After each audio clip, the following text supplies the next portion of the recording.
سازندہ۔ ایک زمانے میں ایک بہت ہی عمدہ سازندہ رہتا تھا جس کا نام اگستیو تھا۔ وہ اٹلی میں رہتا تھا۔ سارنگی بجانے میں استادی حاصل کرنے کے لیے اس نے اپنا گاؤں کا گھر چھوڑ دیا اور جنگلوں میں درختوں کے درمیان اپنا نیا گھر بسا لیا اور پھر بجانے لگا۔ بہت ہی کم وقت میں اس نے سارنگی بجانے میں استادی حاصل کر لی۔ سیٹی کی آواز سے لے کر ہوا پر ناچتی گھاس کی دھول بھی وہ بجا لیتا۔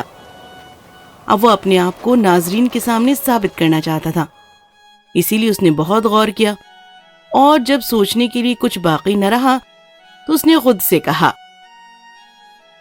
یہ تو بہت وقت لے رہا ہے۔ مجھے اپنے لیے ایک بہتر ساتھی کو تلاشنا چاہیے جس کے روبرو میں اپنی موسیقی سنا سکوں۔ پھر اس نے اپنی سارنگی کو تھاما اور اس سے بجانے لگا تاکہ اس کی دھن جنگل میں بھی سنائی دے، اور بہت جلد وہاں گھاس اور پتوں کی راہ سے نکل کر ایک بھیڑیا اس کے قریب پہنچا۔ یا خدا، بھیڑیا بچاؤ! لیکن بھیڑیا اس کے قریب آیا اور اسے کہنے لگا، او پیارے سازندے، تم کتنا اچھا بجا رہے ہو، کیا مجھے بھی سکھا دو گے؟ یہ سیکھنا تو بے حد آسان ہے، بس تمہیں وہی کرنا ہوگا جو میں تم سے کہوں گا۔ ارے سازندے، میں تمہاری بات ویسے ہی مانوں گا جیسے شاگرد استاد کی مانتا ہے۔ سازندے نے بھیڑیے سے کہا کہ وہ اس کے پیچھے پیچھے چلے، اور دونوں ایک پرانے ببول کے درخت کے قریب آ کر رک گئے جو درمیان سے خالی اور ٹوٹا ہوا تھا۔ دیکھو، اگر تمہیں سارنگی سیکھنی ہے، ان دراروں میں اپنے پنجے پھنسا دو۔ بھیڑیے نے اس کا کہا مانا، لیکن سازندے نے فوراً ہی ایک پتھر اٹھایا اور ایک ہی بار میں اس کے پنجوں کو وہاں پر اٹکا دیا تاکہ وہ ایک قیدی کی طرح سے وہاں اٹک جائے۔ یوں ہی رہنا جب تک میں واپس آؤں۔ سازندے نے بس یہ کہا اور وہاں سے روانہ ہو گیا۔ کچھ وقت بعد اس نے پھر خود سے کہا، اوہ، یہ جنگل میں تو بہت وقت لگ رہا ہے، مجھے اپنا ہمنوا ڈھونڈنا ہوگا۔ اور پھر اس نے اپنی سارنگی کو اٹھایا اور بجانے لگا۔ فوراً ہی ایک لومڑی درختوں کے درمیان سے راستہ نکالتے ہوئے اس کی جانب پہنچی۔ ارے، ایک لومڑی میری جانب آ رہی ہے، یا خدا مدد کر! لومڑی اس کے قریب آئی اور کہنے لگی، پیارے سازندے، کتنا خوبصورت بجا رہے ہو، مجھے بھی سیکھنا ہے، مجھے بھی سکھا دو۔ بآسانی سیکھ جاؤ گے، بس تم میرا حکم مانتے جاؤ جو میں تم سے کہوں گا۔ سازندے نے کہا، اے سازندے، میں تمہاری بات اسی طرح مانوں گا جیسے کتا اپنی مالک کی مانتا ہے۔ بہتر، پیچھے آ۔ سازندے نے یہ کہا اور وہاں سے کچھ دور چلنے کے بعد وہ ایک چھوٹے راستے پر آیا جس کے دونوں جانب درخت تھے۔ وہاں سازندہ خاموش کھڑا رہا اور دوسری جانب سے اخروٹ کے درخت کے نیچے زمین تک خود کو جھکایا اور اس پر پیر رکھے، اور پھر اس نے دوسری طرف ایک چھوٹے سے درخت کی طرف خود کو جھکا کر کہا، ارے معصوم لومڑی، اگر تم کچھ سیکھنا چاہتی ہو تو اپنا دایاں پنجہ مجھے دو۔ لومڑی نے اس کا کہا مانا اور اس کا پنجہ بائیں درخت سے باندھ دیا۔ معصوم لومڑی، اب مجھے اپنا سیدھا پنجہ دو۔ پھر اس نے داہنے کی طرف باندھ دیا۔ پھر اس نے دیکھا کہ وہ مضبوطی سے بندھا ہے یا نہیں، اور اس نے درخت کو چھوڑ دیا۔ درخت اوپر اٹھا اور معصوم لومڑی درخت کے ساتھ اوپر ہوا میں لٹکنے لگی۔ جب تک میں واپس آؤں تم ایسے ہی رہنا۔ سازندے نے یہ کہا اور وہاں سے روانہ ہو گیا۔ اس نے پھر خود سے کہا، اوہ، اس جنگل میں تو بہت ہی وقت لگ رہا ہے، مجھے دوسرا ساتھی ڈھونڈنا ہی ہوگا۔ اور بس پھر سے اس نے اپنی سارنگی کو تھاما اور بجانے لگا تاکہ جنگل میں آواز گونج اٹھے۔ تبھی ایک معصوم خرگوش پدکتا ہوا اس کے قریب آ پہنچا۔ اوفو، ایک خرگوش آ رہا ہے، خرگوش سے دوستی کر کے مجھے کیا فائدہ ہوگا؟ کاش کہ وہ لوٹ جائے۔